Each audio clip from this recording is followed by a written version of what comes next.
हाँ जी, बहुत बहुत धन्यवाद। आज 21 फरवरी को बुधवार के दिन गणधरवाद की 246वीं क्लास है, जिसके अंदर हम मंडिक स्वामी के प्रश्न का विचार कर रहे हैं। छठे गणधर है मंडिक स्वामी। ये अपना विषय लेकर के आए हैं और ये अद्वैत वेदांती हैं, अद्वैतवाद पढ़े लिखे हैं। और इसके कारण संक्षिप्त में कहो तो एक आत्मा के सिवाय अन्य किसी भी पदार्थ का अस्तित्व न मानना, यही अद्वैतवाद है। आ रहा है ख्याल में? बोली सीमा बहन जी, बोली। अद्वैतवादी में वो लोग सिर्फ आत्मा एक ही द्रव्य है। आत्मा के सिवा कोई अन्य द्रव्य नहीं है, ऐसा वो लोग मानते हैं। अब आप ये बताइए साहब कि अगर वो आत्मा को मान रहे हैं, कोई हरकत नहीं मानिए, लेकिन विभू मानने से ही अद्वैत बनता है कि एक द्रव्य मानने से ही अद्वैत कहलाता है? विपुल जी, क्या बात समझ में आई? बोली। महाराज साहब, एक मानने से अद्वैत कहलाए। हाँ, अब एक मानने से अद्वैत होता है तो विभू मानने की क्या आवश्यकता है? मेहता जी सोचिए, पहले यहाँ पर ख्याल आ गया ना आपको?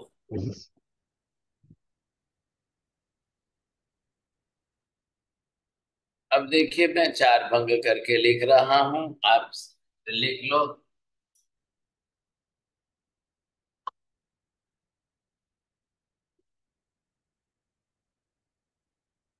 चलिए साहब, देख करके पढ़िए, अब आपको ख्याल आ जाएगा साहब। बरोबर है? हंसा बेन बोलो। हाँ साहेब जी। एक हो वह वह निश्चित विभु हो। एक हो वह निश्चित विभु न भी हो। एक ही न हो फिर भी विभु न भी हो, और एक ही न हो फिर भी विभु हो। बोलिए, अब किसके एग्जाम्पल किसके बैठाएंगे? हाँ, भरत जी। भरत भरत जी, भाई साहब जैन, आप जो है कल मैदान में कूदे थे, आज भी थोड़ा सा रस ले लो। नहीं, अच्छी बात है, ठीक है। मेहता जी बोलिए, इनके एग्जाम्पल कैसे बैठेंगे? एक हो वह निश्चित विभु हो, वो आकाश द्रव्य को ले सकते हैं। एक हो वह निश्चित विभु न भी हो, वो अपने दैनिक अधमास्तिकाय और जीवास्तिकाय को ले सकते हैं, और पुद्गलास्तिकाय वो ले सकते हैं। और एक ही न हो फिर भी विभु तो वो भी न तो भी हो विभु हो उसमें। गया ना। हाँ। धर्मास्तिक का अधर्मास्तिक का विभु नहीं हुए? नहीं, आकाश लोका अलोकाकाश में नहीं है ना, तो विभु कैसे हाँ, है? अलोकाकाश। एक ही न हो फिर भी विभु विभु न भी हो। एक ही न हो, जैसे कि पुद्गल द्रव्य आत्मद्रव्य एक नहीं है फिर भी विभु भी नहीं है, तो आत्मद्रव्य को ले सकते हैं तीसरे में। और एक ही न हो फिर भी विभु विभु हो। एक ही न हो फिर भी विभु हो, ऐसा तो कोई हो ही नहीं सकता, क्योंकि आकाश द्रव्य को लेंगे तो वो तो विभु है। और कोई द्रव्य रहता ही नहीं है कि जो एक न हो और विभु भी हो। अरे भाई साहब, जब आत्मा जो है समुद्घात करके चौदराज लोग व्यापी बन जाएगी, तब तब से भी अलोकाकाश तो फिर भी रह जाएगा ना साहब जी। तो रहने दो ना उसको, क्या उसको, उसको तो उससे मतलब नहीं है ना। अद्वैतवादी आकाश को अखंड मानते हैं, एक ही मानते हैं, इसलिए लोग आलोक का विभाग नहीं करते। हम्म। जैन दर्शन भी आकाश को लोक आलोक दोनों में अखंड मानते हैं, फिर भी पर्याय भेद से उसको विभाजन किया है। पहले ये बात बरोबर बैठा लो, समझ में आ जाएगी। जैन साहब बोलिए, आकाश के बारे में दोनों दर्शनों के अलग अलग क्या मत है? हमने आकाश जैन दर्शन ने आकाश के दो विभाग किए हैं, भले वो एक ही है, लोकाकाश और अलोकाकाश। हाँ जी। लेकिन वो लोग ऐसे लोग को ही बताते नहीं है, इसलिए वो पूरे आकाश को ही एक बताते हैं। हाँ जी, उन्होंने जब एक ही माना है आकाश को, विभु है, व्यापक माना है, इसलिए उन्होंने भेद नहीं किया। और महावीर स्वामी कह रहे हैं कि व्यापक होते हुए भी, एक होते हुए भी उसको पर्याय भेद से भेद मानने में कोई बाधा बीच में नहीं आ रही है। ख्याल है? पहली बात तो उनके लिए तो ये तकलीफ है कि आत्मा को छोड़कर आकाश को मान ले तो तकलीफ है। आकाश, आत्मा को मानना जरूरी है कि आकाश को मानना जरूरी है? महावीर स्वामी ने आत्मा और आकाश को दो अलग अलग स्वतंत्र पदार्थ बताए हैं। अद्वैतवादी के लिए सबसे बड़ी समस्या है, वो पदार्थों पर नहीं जा रहे हैं, वो सिर्फ अद्वैत को पकड़ के बैठ रहे हैं। पदार्थ अलग अलग होते हुए भी उनकी प्रतिज्ञा पहले है कि हमारे लिए पदार्थ कितने हैं वो महत्व का नहीं है, अद्वैत होना बहुत जरूरी है। अब अद्वैत को प्राधान्यता दे दी।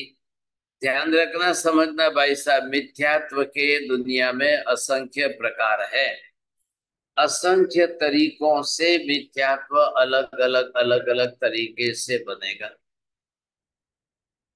अब क्या मालूम कब कौन सा जीव किस प्रकार से मिथ्यात्व बनाएगा, कब कल कौन सा जीव किस प्रकार से कैसे मिथ्यात्व बनाएगा, कुछ भी नहीं कह सकते। तो जीवों की अपनी ऐसी वृत्ति है। अब जीवों की वृत्ति है तो वो तो करेंगे ही भाई साहब, उनको तो करना ही है वैसे, तो उसमें तो कोई आप कुछ भी नहीं कर सकते हो, समझेगा? उसमें हमारे पास भी कुछ भी नहीं बचता है। ये उनकी अपनी वृत्ति है तो करना है, करेंगे।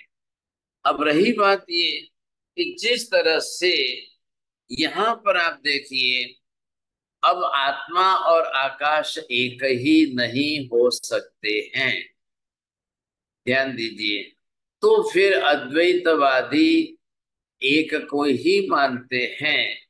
तो दोनों में पहले हम ये रख रहे हैं कि जो जो विभु व्यापक हो, क्या उसका एक होना जरूरी है? और जो जो एक हो वही विभु और व्यापक होगा, ऐसा जरूरी है? कार्य कारण भाव के अंदर दोनों के साथ बात बैठानी है। क्या बात समझ में आई चौड़िया जी? बोली।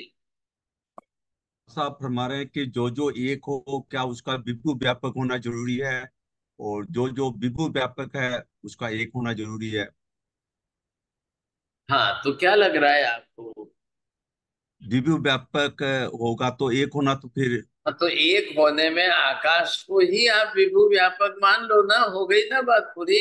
तो फिर आत्मा को क्यों बीच में ला रहे हो? आपको एक द्रव्य से मतलब है, चाहे आत्मा हो चाहे आकाश हो, ये नहीं तो वो नहीं तो ये, लेकिन वो भी नहीं चलता है। अब नहीं चलता है तो बोलिए, आत्मा को मानना जरूरी है कि आकाश को मानना जरूरी है? क्या आकाश को माने बिना आत्मा को मान सकेंगे? क्या आत्मा को माने बिना आकाश को मान सकेंगे? आ रही है बात समझ में? आ रही है? पहले पकड़ने की कोशिश करना। हाँ जी, बोलिए आत्मा जय को, साहब, बोलिए। सर जी, आत्मा को माने बिना आकाश को माने बिना आत्मा को मानना मुश्किल है, क्योंकि आधा आधे तो रहेगा नहीं आत्मा का फिर। अब यही तो बात कल हमने शुरू की थी ना, आधार आधे भाव संबंध का। लेकिन अब उनकी प्रतिज्ञा टूट जाती है। पहले आकाश को मानो और फिर आत्मा को आकाश के जितना व्यापक मानो, क्योंकि व्यापक की व्याख्या करते हुए उन्होंने बराबर आकाश को आकाश के हिसाब से व्यापक की व्याख्या बताई है। जितना बड़ा आकाश है उतनी ही आत्मा बड़ी है, इसलिए व्यापक है। और दूसरी व्याख्या बताई है सर्वद्रव्य पर्यायेषु। क्या है? एक व्यापक पदार्थ ऐसा है कि जो समस्त द्रव्य पर्यायों का स्पर्श करते हुए विस्तार फैलावे, वो व्यापक कहलाता है। तो ये तो दूसरे किसी पदार्थ का अस्तित्व मांगे तो इनके प्रतिज्ञा भंग हो जाती है। और न माने अगर दूसरे अन्य पदार्थों को, या अद्वैत न माने तो खुद का ही मत चला जाता है। दोनों तरफ से तकलीफ है। हमेशा ध्यान रखिए, मिथ्या तत्व, मिथ्या सिद्धांत, मिथ्यात्व की बातें इधर से नहीं तो उधर से, उधर से नहीं तो इधर से, कहीं ना कहीं पर भी वो असत्य ही ठहरने वाली है। वो बिल्कुल जो है सत्य की कसौटी पर खरी उतरे ऐसी संभावना कभी नहीं हो सकती। अब बात ये है कि अभिनिवेशिक भाव वाले, अब मिथ्यामती लोग अंधश्रद्धा से जो प्रवर्तक उनको बता रहे उसी को पकड़ के रखे तो ही उनकी अंधश्रद्धा बनी रहेगी, नहीं तो नहीं बनी रहेगी। आ रही है बात समझ में? ठीक है, बोलिए नीति बहन जी। हाँ, महाराज साहब, आपने अभी बताया कि उन लोगों को उनके प्रवर्तक जैसा बताते हैं वे उसको ही मानेंगे तो उनका अंधविश्वास बना रहता है। यही तो तकलीफ है। अगर कल वो जाकर रिसर्च करने लग जाए, कल वो आगे बढ़कर के सत्य असत्य की शोध करने लग जाए, एनालिसिस करने लग जाए, तो उसमें दूसरा पदार्थ सिद्ध हो जाएगा। अब दूसरा पदार्थ आकाश सिद्ध हो जाए और फिर दो को मानने लग जाए तो उनके तो प्रतिज्ञा भंग हो गई, बोले हमारा तो अद्वैत गया। तो दूसरा उनको मानने में क्लियर सामने आता भी हो तो भी उसी को अभिनिवेशिक भाव और मिथ्यात्व कहते हैं, अनंतानुबंधी कसाय कहते हैं कि जानते हुए, दिखाई देते हुए, होते हुए, समझ में आते हुए भी पकड़ के रखो, पकड़ के रखो। अरे नहीं भाई, पकड़ के रखो, हमारा अद्वैत हाथ में से छूटना नहीं चाहिए। ऐसे असत्यों को भी कभी असत्य न कहना, ऊपर से ऐसे असत्यों को सत्य बना करके ही पकड़ के रखना। अब बताइए, इससे ज्यादा गाढ़ मिथ्यात्व और क्या हो सकता है? बोलिए छोटिया जी, आ रही है बात समझ में? तब इसी इसी मतलब असत्य को सत्य बना के पकड़ के रखना, इससे बड़ा मिथ्यात्व क्या होगा? लेकिन इतना होते हुए, करते हुए भी समझ में नहीं आ रहा है। ये है अंधश्रद्धा, अंधविश्वास। ख्याल है कि नहीं? इतनी प्राणी, इतनी ज्यादा ब्लाइंड फेथ होती है, इतनी ज्यादा ब्लाइंड फेथ। बस बस बस, हमारे प्रवर्तक जो है, वो बनाने वाले जो है सिद्धांत, तो उन्होंने जो कह दिया वो पत्थर की लकीर है, बस उसमें फर्क नहीं होना चाहिए। यहाँ पर ही जो है फिलॉसफी, दर्शन, ज्ञान, ये दर्शन शास्त्र यहाँ पर जो है ना, जिसको हम कहते हैं तलवार की धार समाप्त तो हो गई, फिर भी वो तलवार अपने आप में पकड़ के रखता है। अरे भाई, जो चाकू जिसकी धार ही खत्म हो गई, वो चले ही नहीं। आप ना तो सब्जी काट सको, ना उससे कुछ भी ना कर सको, फिर आप बोलोगे चाकू है पकड़ के रखो।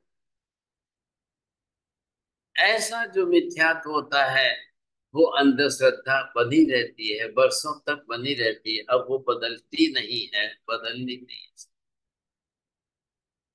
ऐसी स्थिति में क्या करना? लोग अपनी तरह से बना लेते हैं मान्यता, मान्यता बना करके वो छोड़ने को तैयार नहीं होते। ऐसा इसलिए देखिए, विज्ञान के क्षेत्र में क्या हुआ है, एवरी टाइम रिसर्च होती रही, एवरी टाइम रिसर्च होकर के मॉडिफिकेशन होता रहा। ख्याल है कि नहीं? लेकिन दर्शन शास्त्रों के अंदर रिसर्च नहीं हुई, मॉडिफिकेशन नहीं हुआ, और वो नया नया बना नहीं, तो फिर आगे बढ़ा नहीं। जो हजारों साल पहले था वही मिथ्यात्व आज भी चल रहा है। घूट घूट करके पिलाया जाता है लोगों। बोलो जल्दी बोलो, दुनिया में आत्मा के सिवाय कुछ नहीं है। बोलो बोलो जल्दी बोलो, आत्मा के सिवाय कुछ नहीं, एक ही है आत्मा और एक ही व्यापक है और ऐसा है। अब वही घुटाते जाओ, वही पढ़ाते जाओ, वही घुटाते जाओ, वही पढ़ाते जाओ, तो परिणाम ये आएगा कि उनके बाप दादा के पीछे बेटे पोते जो है सब मिथ्यात्वी बनते ही जाएंगे, सब मिथ्यात्वी बनते ही जाएंगे। चक्कर चलता ही रहेगा, चक्कर चलता ही रहेगा, ये नहीं मिटेगा, ये चक्कर नहीं बंद होगा। लेकिन साइंस बदल जाता है, क्योंकि विज्ञान के अंदर, विज्ञान तो एक्सपेरिमेंटल है। प्रयोग बदल होते जाते हैं, बदलते जाते हैं, तो मॉडिफिकेशन होता है, लोग सुधारते देते जाते हैं, तो काफी कुछ सुधारना आती जाती है। जितने इक्विपमेंट्स बनते गए उसकी आप सदियों देखते जाओ, कितने काल में कितने चेंजेस आए, कितने काल में कितने परिवर्तन होते रहे, और एक एक साधन कहाँ से कहाँ तक ले गए। लेकिन दर्शन शास्त्र फिलोसॉफी के क्षेत्र में 2500 साल पहले भी जो था वही आज है। 2000 साल पहले जो सिद्धांत जिसने पकड़ के रखे थे वही आज है। कोई मॉडिफिकेशन नहीं होता है, कोई सुधारना नहीं होती है। क्या 2500 बरस के, 2000 बरस के इतने लंबे काल के अंदर बाद में दूसरे कोई विद्वान हुए ही नहीं क्या? नहीं, कैसे हुए? बहुत विद्वान हुए, लेकिन जो विद्वान बनते गए बस उन्होंने वो पकड़ के रखा है। इसको, इस बाउंड्री को हमें क्रॉस नहीं करता है, इस बाउंड्री को क्रॉस नहीं करता है। जो है वही पकड़ के रखो, जो कहा है वही रखो, जो समझा है वही रखो, जो सुना है वही रखो। वो बदलना नहीं चाहते, वो कुछ भी परिवर्तन करना ही नहीं चाहते सब। ये समस्या बहुत बड़ी, बहुत बड़ी ख्याल है। तो इसलिए विज्ञान के क्षेत्र में लोग जितना मिथ्या तो नहीं बैठा पाते हैं, उससे ज्यादा दर्शन शास्त्र की, फिलोसॉफी के क्षेत्र में हमेशा मिथ्यात्व का स्थान बना रहे। दर्शन शास्त्र सर्वथा सर्व संपूर्ण मिथ्यात्व रहित सम्यक बन जाए, सत्य बन जाए, यथार्थ बन जाए, तथ्य बन जाए, बड़ा मुश्किल है, बहुत मुश्किल है। क्योंकि उसको मानने वालों की कमी नहीं है, और वो घुटा घुटा कर पढ़ाया जाता है, तो परंपराओं के अंदर फिर वही आगे बढ़ता जाता है, वही बढ़ता जाता है, चलता जाता है। विज्ञान में ऐसा नहीं है। ऐसा ये प्लस पॉइंट का है जरूर विज्ञान का, उसको पकड़ के मत रखो आप। विज्ञान ये नहीं कहता उसी को पकड़ के रखो। बहुत कुछ सिद्धांत चेंज कर दिए विज्ञान ने, पूरा आमूल चूल परिवर्तन कर दिया है। आप जरूर सोचेंगे कि 200 साल पहले के आइंस्टीन के काल का विज्ञान आज नहीं है, न्यूटन और गैलीलियो के टाइम का विज्ञान आज नहीं है। ख्याल है, बहुत परिवर्तन है। लेकिन वो भी कुछ अंशों में ऐसा ही करते हैं। वो भी न्यूटन की बात को लेकर के एप्पल गिर गया तो एप्पल गिरते हुए एप्पल को देखकर ये उन्होंने सिद्धांत बैठा दिए, ग्रेविटेशनल फोर्स की बात बैठा दी। ऐसी अंधश्रद्धा के, असत्य के सिद्धांत विज्ञान के फील्ड में भी है, नहीं है ऐसी बात नहीं है, है। अरे भाई, एप्पल गिरा तो एप्पल की ग्रेविटी है कि अर्थ का ग्रेविटेशनल फोर्स है? क्या बोलना चाहते हैं नीति बहन जी, बोलो। जी महाराज साहब, आई वांटेड टू अंडरस्टैंड कि इन्होंने जो अपना ये रूल मतलब सिद्धांत बनाया है कि आत्मा सर नहीं, व्हाट इज दैट, कि विभु है और व्यापक है, तो how do they give the reason for this, or how do they explain it? Why have they said like that? Do they बस have any? हाँ जी, हाउ एंड वाई का प्रश्न आप जरूर उपस्थित करेंगे, लेकिन अब वो उस दायरे में से, वो कहते हैं ना, कुएं का मंडूक, कुएं के अंदर जो मेंढक होता है वो कुएं से बाहर निकल ही नहीं सकता है, तो वो उसी में रहेगा ऐसा। उसको तो पूरा इतनी दुनिया दिख रही है, उससे ज्यादा दुनिया ही नहीं है उसके लिए। ऐसी ही स्थिति यहाँ पर भी है। तो एक बार प्रवर्तक जो संस्थापक हुए, those who are the establisher of this type of philosophy, बस वो हजारों वर्षों तो वही घुटा घुटा के पढ़ाओ, वही समझाओ। उसके कारण ये सब मान्यता बात बात करके बैठ गई। प्रश्न यहाँ उपस्थित क्या हो रहा है? एक होने के कारण व्यापक है कि व्यापक होने के कारण एक है? बोलिए मेहता जी, कार्य कारण भाव किसके साथ जोड़ पाएंगे? दोनों के साइड नहीं जमता है साहब जी, काया कारण भाव। हाँ, तो एक होना जरूरी है तो ही व्यापक होगा। नहीं, मैंने इन्होंने दोनों शब्दों का प्रयोग कर लिया है। स ये सभी गुणों विभुर न बध्यते। अब भाई, एक है या विभु है, पहले इसका का नहीं बंधने का कारण एक पदा मोटा है कि नहीं बंधने का कारण विभु बना मोट बड़ा है? आ रही है बात समझ में? बोलिए आशा बेन जी, क्या ख्याल आ रहा है? उस नहीं बंधने का बात हम एक पने से ही होता है। अगर दूसरे द्रव्य होते तो बंधना पड़ता है ना, कि उसका आधार होना है, तो एक पने को। तो अब रही बात, जब एक की बात आती है, फिर आपको एक व्यापक सिद्धांत बनाना पड़ेगा। जो जो एक है वो सब व्यापक है, जो जो एक है वो सब व्यापक है। कैसे करेंगे आप इस बात को लेकर के? मेरू पर्वत एक ही है, सूर्य एक ही है, चंद्र एक ही है, अब उसको व्यापक कैसे करेंगे आप? बोलिए। अब आप बोलेंगे ये तो जैन धर्म के पदार्थ है। आप बोलेंगे समुद्र तो एक ही है।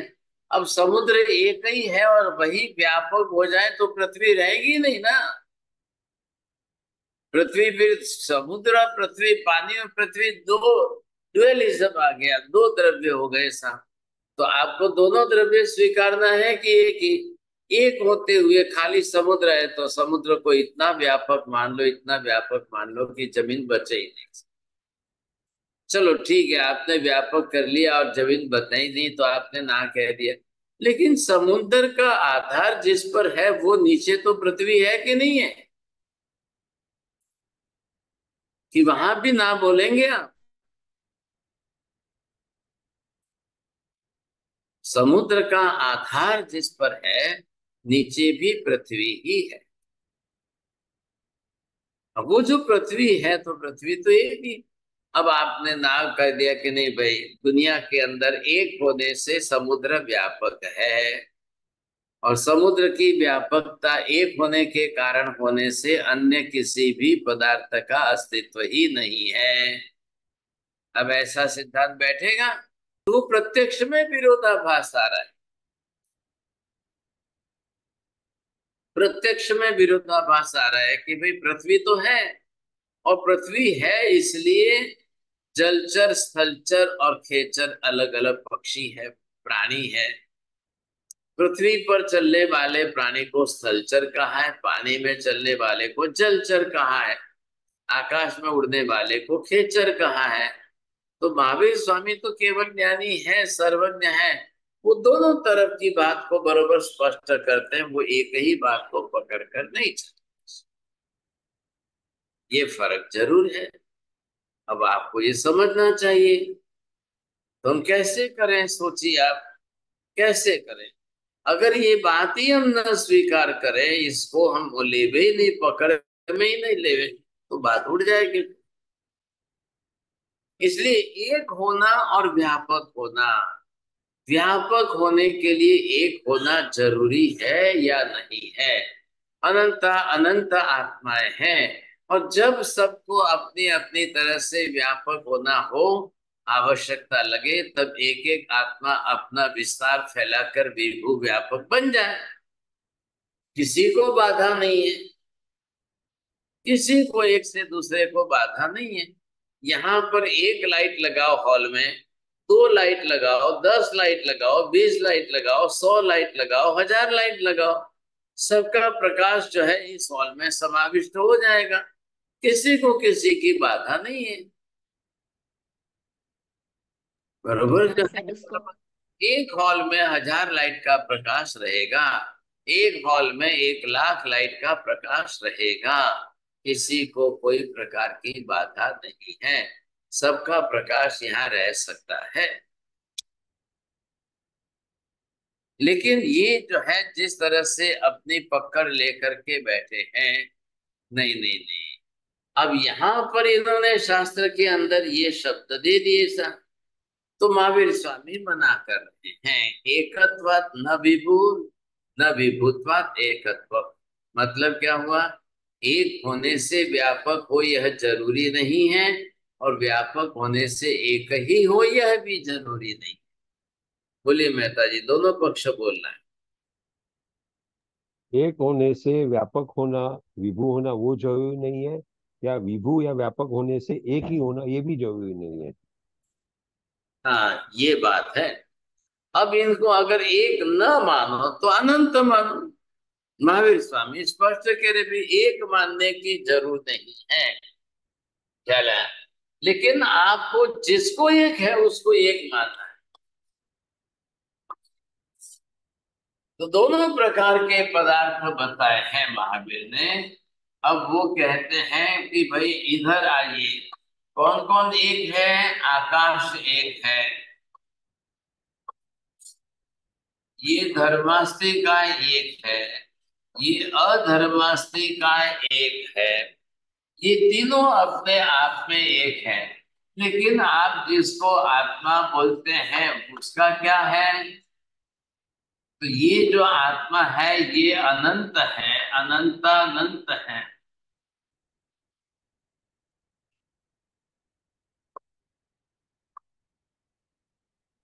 इसी तरह से ये जो है उद्गत द्रव्य के परमाणु जो है,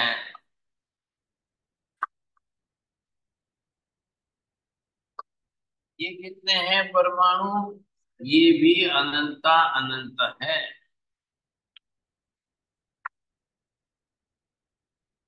अब ये एक ही है।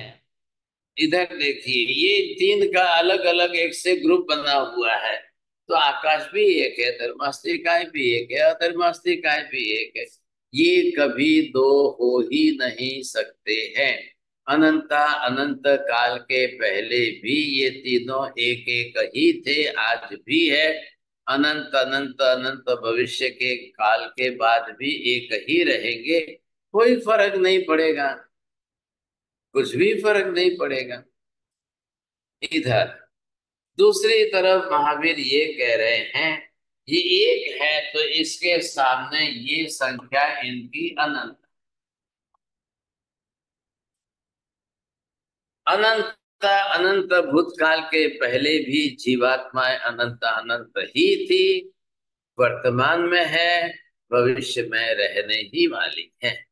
अनंत अनंत काल के पहले भी पुद्गल के परमाणु अनंत अनंत ही थे, वर्तमान में भी अनंत अनंत ही है, और भविष्य के अनंत अनंत काल के बाद भी अनंत अनंत ही रहेंगे। बोलिए साहब, ये दोनों तरफ संख्यावाची शब्द बिल्कुल फिक्स हो गया। अब कुछ भी परिवर्तन नहीं होगा इसके अंदर। राकेश जी बोलिए। अनंत अनंत काल में अनंत अनंत भूतकाल में आत्मा द्रव्य अनंत ही रहे थे, वर्तमान में अनंत अनंत ही है और भविष्य में भी अनंत अनंत ही रहेंगे। बरोबर। वैसे ही पुद्गल परमाणु भी अनंत अनंत भूतकाल में अनंत अनंत थे, वर्तमान में भी अनंत अनंत है और भविष्य में भी अनंत अनंत रहेंगे। बरोबर है। अपोजिट में आपको ख्याल नहीं आया?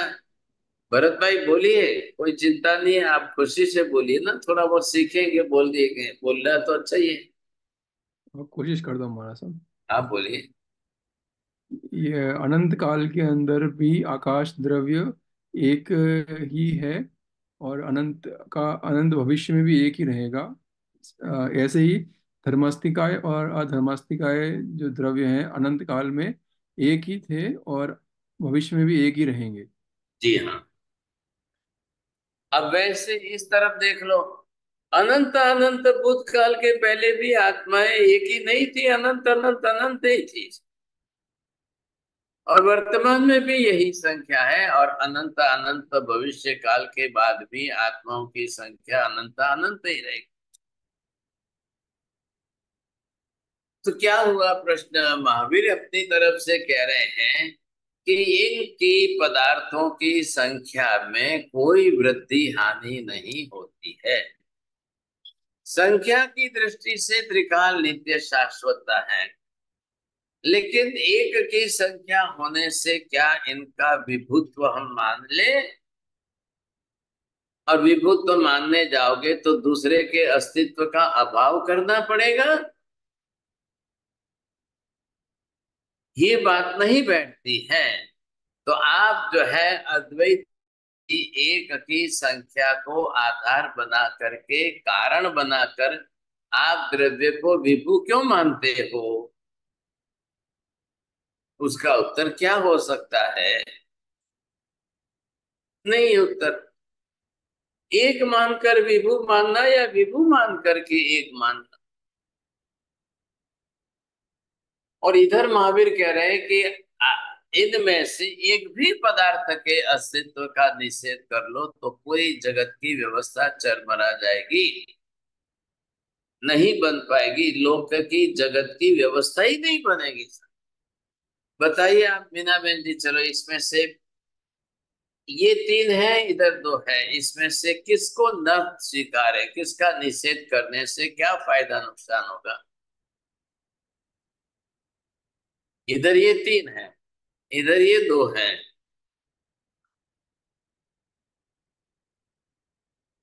तो महावीर स्वामी स्पष्ट कर रहे हैं, तीन ये द्रव्य, दो ये द्रव्य, तीन और दो मिलाकर पांच द्रव्य, और पांचों द्रव्यों की सामूहिक संज्ञा ही जगत है, विश्व है। पांचों द्रव्यों को अस्तित्व में साथ में स्वीकारना पड़ेगा, तो ही आप जगत का अस्तित्व स्वीकार पाओगे। एक के भी अस्तित्व का निषेध नहीं कर सकते हो, एक के भी। अब ये इनके द्वैत अद्वैतवाद के सिद्धांत में नहीं बैठता है। द्वैतवाद के सिद्धांत में भी उनको तकलीफ आ रही है कि हम तो दो ही मानेंगे, लेकिन दो मानने पर तीसरे भी द्रव्य है तो उसका क्या करेंगे? महावीर ये कह रहे हैं कि भाई सभी पदार्थों का अलग अलग स्वतंत्र अस्तित्व है। ऐसा नहीं है कि हम सामूहिक रूप में किसी एक द्रव्य को मान करके डिवीजन कर देंगे, जी नहीं, महावीर ना कह। कोई भी सर्वज्ञ हाँ नहीं पड़ेगा, क्योंकि अपोजिट गुण धर्म वाले हैं। धर्मास्तिकाय से सर्वथा विरुद्ध गुण धर्म अधर्मास्तिकाय का, अधर्मास्तिकाय से धर्मास्तिकाय का सर्वथा विरुद्ध है। अब वहां तालमेल बैठता ही नहीं है, बिल्कुल नहीं बैठे। बताइए कैसे करें आप? नहीं बैठते हैं तो नहीं बैठते, ये बात निश्चित हो गई साहब, उसमें कोई दो राय नहीं।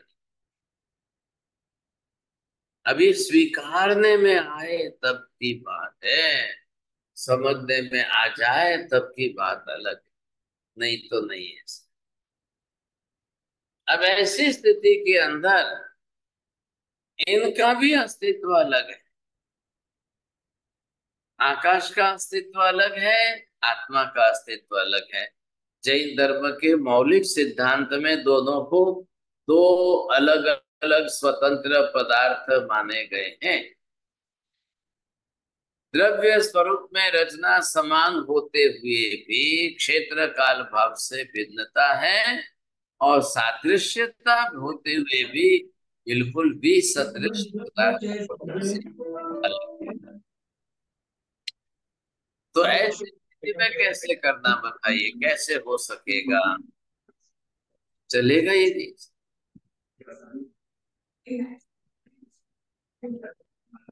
अजय विभा बहन बंद रखिए थोड़ी देर। तो यहाँ पर क्या है कि व्यापकता, अब व्यापकता किसके साथ जोड़ेंगे, इसलिए उसका भी निषेध कर रहे हैं महावीर। एक होना व्यापकता का कारण नहीं है, व्यापकता के कारण एक नहीं है, एकता के एक होने के कारण व्यापक नहीं है। ये बात यहाँ पर बैठा ली। अनंत की संख्या होने से, छठे मेहता जी बरोबर ध्यान से समझना, अनंत की संख्या होने पर भी उस द्रव्य का व्यापक स्वरूप जरूर है। कैसे, बोलिए? अनंत स्वरूप होते हुए भी उसका व्यापक स्वरूप कैसा है सर जी, आपने क्या बताया? देखो आप इधर देखो, ख्याल आएगा कि नहीं?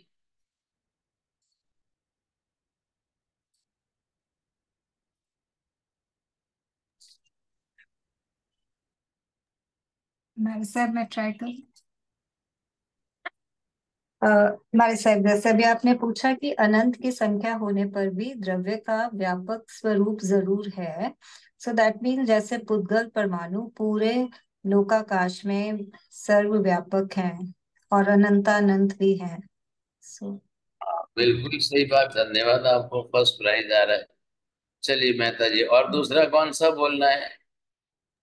जीवास्ति का भी है, वही पुद्गलास्ति द्रव्य। का भी है, धर्मास्ति हाँ का हाँ। भी है, अधर्मास्ति नहीं का नहीं भी है। नहीं नहीं नहीं नहीं नहीं नहीं, हम्म, आप ये ऐसी अनंत हो मिस्टेक नहीं। करो, आपको भी नहीं नहीं पनिशमेंट आएगा। नहीं वो नहीं नहीं। अनंत अनंत नहीं है, अनंत एक एक अनंत ही अच्छा है। एक ही है इसके, तो खाली हाँ जीवास्ति का और पुद्गलास्ति का, दो ही। बस बस बस। अब ये हो गया ना, इसके अंदर जो है ये हो गए पुद्गल के परमाणु, और ये पुद्गल के परमाणु संपूर्ण लोक में सर्वत्र है। मतलब अभी आप पर्याय मत गिनो, संख्या मत गिनो, द्रव्य स्वरूप से आप बोलेंगे तो परमाणु संपूर्ण लोकाकाश में व्याप्त है। भले ही संख्या अनंत अनंत हो, लेकिन व्यापकता इसकी अपने द्रव्य स्वरूप से बनती है।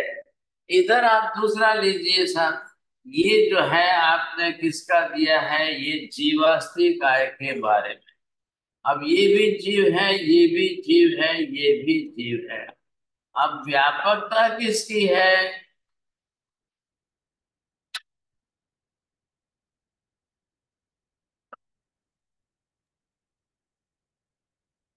बोलिए, यहाँ पर जीव की बात है। अब व्यापकता किसकी है? क्या हो गया नीति बहन जी, बोलिए। जीव जीव की व्यापकता है। कैसे?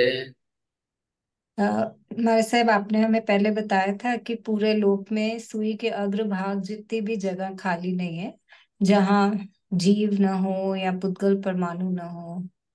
अब ये तो बोलोगे कि नहीं, किस जीव की बात कर रहे हैं? सूक्ष्म सूक्ष्म ओके। जीव। हाँ बोलिए बोलिए, जिसको जिसको बोलना है बोलिए, तो प्राइज आएगा। बोलिए जी, लीला बहन जी बोलिए। सूक्ष्म जीव है, सूक्ष्म जीव से ठसाठस भरा पड़ा हुआ। सूक्ष्म अधूरा। एकंदरीय हाँ निगोद के जीव, साधारण निगोद के जीव, सूक्ष्म निगोद। हाँ, दोनों बोलिए ना, क्या है। निगोद के जीव की दृष्टि से भी सर्वलोकाकाश व्याप्त है। पृथ्वी, पानी, अग्नि, वायु, वनस्पति के एकेंद्रीय जीव सूक्ष्म रूप से सर्वलोकाकाश व्याप्त है।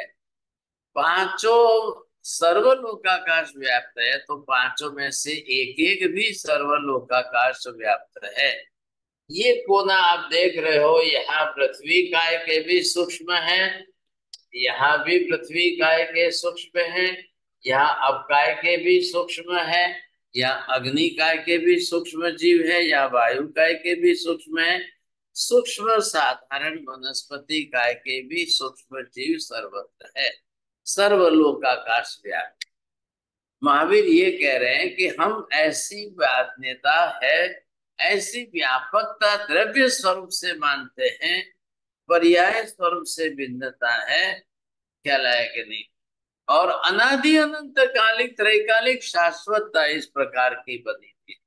ये जो दोनों चित्र आप देख रहे हो, 14 राजलोक में सर्वत्र पुद्गल के परमाणु व्याप्त है, 14 राजलोक के अंदर सर्वत्र जीवों का अस्तित्व व्यापक रूप से फैला हुआ है, और जीव के अनंत अस्तित्व को पुद्गल द्रव्य का कोई धक्का नहीं लगता है, और पुद्गल द्रव्य के अनंत परमाणुओं के अस्तित्व को जीव द्रव्य के कारण कभी कोई धक्का नहीं लगता। आप पहले इन बातों को बैठाने की कोशिश करिए ना। द्रव्य तो है ही है। अब इधर देखिए, एक केंद्रीय के सूक्ष्म जीवों के सिवाय अन्य एक भी जीव की पर्याय ऐसी नहीं है जो सर्वलोकाकाश व्यापी हो। बोलिए, ये शब्द बोलिए जैन साहब, बरोबर। महाराज साहब, आपने फरमाया है कि एक इंद्रिय सूक्ष्म जीव के सिवाय कोई और जीव नहीं है जिनकी पूरे लोक में अस्तित्व व्यापक हो। अब बताइए, 2 इंद्रिय है क्या? नहीं 3 महाराज साहब। इंद्रिय है क्या? 4 इंद्रिय वाले जीव पूरे 14 राजलोक में व्यापक रूप से है क्या? नहीं महाराज साहब। तिर्यंच पंचेंद्रिय के जीव जो पूरे 14 राजलोक में व्यापक है क्या? नहीं है। मनुष्य पूरे 14 राजलोक में व्यापक है क्या? नहीं है। क्या है कि विभु शब्द से व्यापक अर्थ लिया है ना, तो विभु शब्द के व्यापक अर्थ को लेकर के अर्थ बैठाना पड़ेगा। द्रव्यत्व जाति से एक की संख्या आएगी, लेकिन पर्याय की संख्या अनंत ही रहेगी। बोलिए अतुल जी, कोशिश करिए ना थोड़ी थोड़ी, क्या हो गया है? अरे कौन सा पनिशमेंट आ जाएगा, कोई ऐसी चिंता मत करिए। द्रव्यत्व जाति जो है ना, वो किसकी है? जीवत्व की, जीव द्रव्य की। पर्याय कौन सा आ गया है उसका? सूक्ष्म साधारण वनस्पति का पर्याय है, सूक्ष्म पृथ्वी का पर्याय है, सूक्ष्म अब का पर्याय है, सूक्ष्म अग्नि का पर्याय, सूक्ष्म वायु का पर्याय। अब ये अपने अपने पर्याय से जो है बरोबर व्यापक रूप से, बस इनको छोड़ करके दूसरे कोई भी द्रव्य रूप से जीव सर्वत्र व्यापी नहीं है। लेकिन बड़ी बात सुनिए अब ध्यान से, लेकिन परमाणु के अंदर ऐसा नहीं है, क्योंकि परमाणु में कोई सूक्ष्म और स्थूल का भेद नहीं होता है। परमाणु के अंदर इधर और उधर के कोई भेद संख्या नहीं होती है सब, तो परमाणु परमाणु ही है। अब वो परमाणु अनंत अनंत होते हुए भी परमाणुत्व जाति से सर्वत्र व्यापक है। अब व्यापक बनाना है कि व्याप्य बनाना है? मेहता जी बोलिए, दो में फर्क क्या है? व्यापक जो रहता है, व्याप्य बनाना है, तो व्यापक जो रहता है वो तो आधा रहता है उसका। हाँ जी, इधर देखिए, ये आपने बनाया कि भाई हाँ सर ये व्यापक बनाया,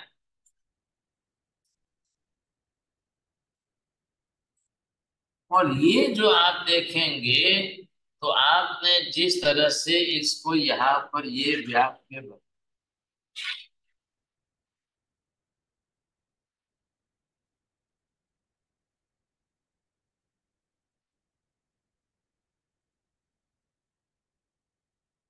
व्याप्यता स्वद्रव्य की आती है और व्यापकता परद्रव्य की आएगी, जिसमें स्वद्रव्य व्यापक बनेगा, तब उसको व्याप्य।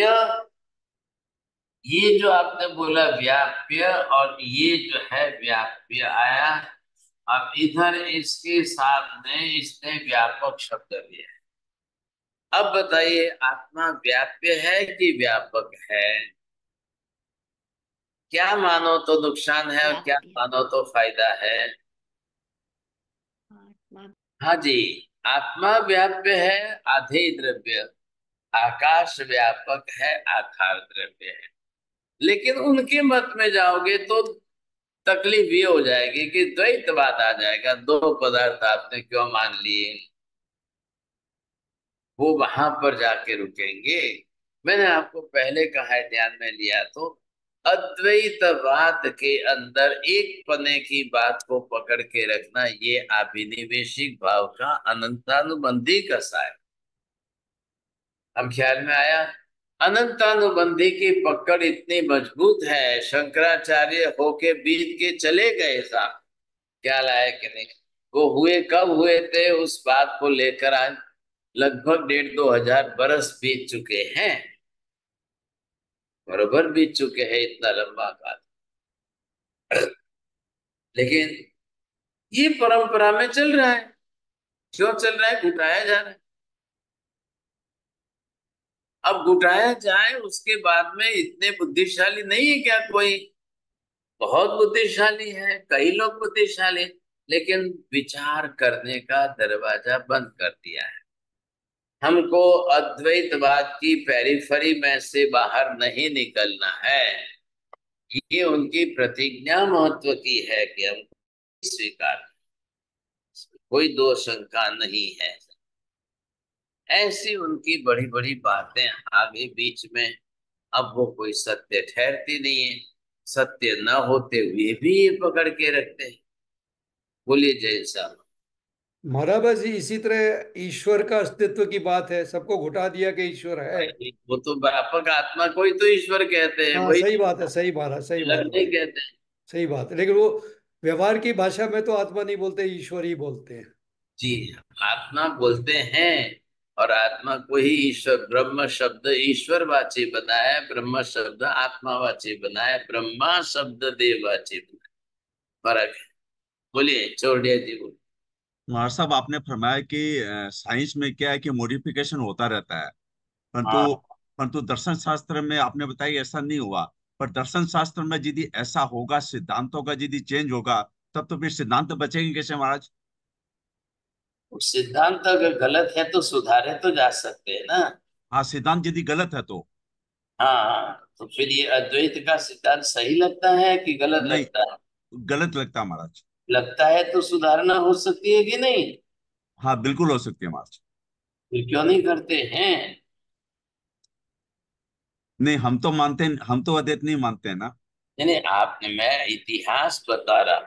हाँ हाँ हाँ हाँ। इतिहास के अंदर ऐसी, इसी दृष्टि से जहाँ ये सिद्धांत आए, उनके अंदर किसी ने कुछ भी कोई मॉडिफिकेशन नहीं किया। हाँ, मॉडिफिकेशन नहीं किया। हाँ, वो वो अपनी तरफ से बात को पकड़ के रखते रहे बस। हाँ हाँ, पकड़ कर चल रहे हैं। अद्वैतवाद वाले पकड़ के रखेंगे, द्वैतवाद वाले वो अपनी तरफ से पकड़ के रखेंगे, गौतम बुद्ध वाले वो अपनी तरफ से पकड़ के रखेंगे। सब ने अलग अलग नयों से, अलग अलग तरीके से एक एक बात को पकड़ के रख ली, और वो मिथ्या मती बन गए। और बन गए, इतना ही नहीं, बनने के बाद भी किसी को ख्याल नहीं आ रहा है कि हम मिथ्या और पकड़ के चल रहे हैं अभी भी। कर रहे हैं। बस जी। बोलिए नीति बहन जी।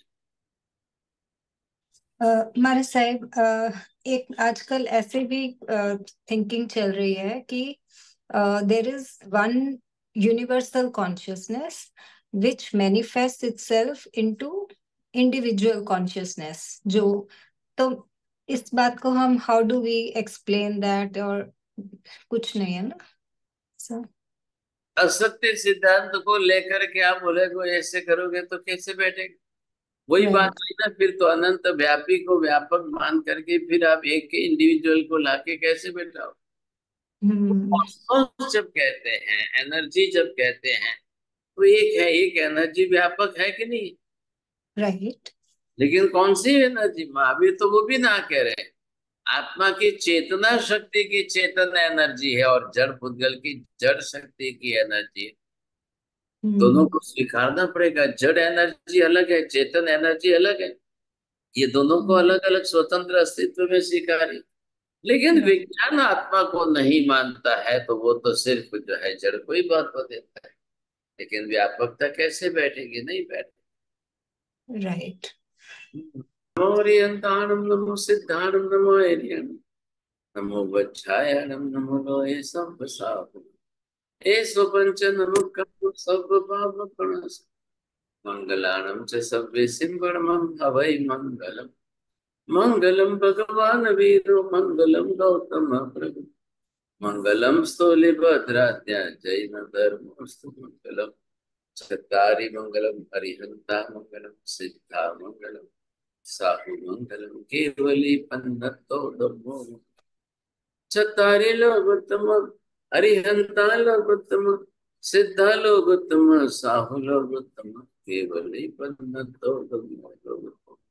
चत्तारि शरणं प्रवज्जामि, हरिहन्ते शरणं प्रवज्जामि, सिद्धे शरणं प्रवज्जामि, साहु शरणं प्रवज्जामि, केवली पन्नतं धम्मं शरणं प्रवज्जामि।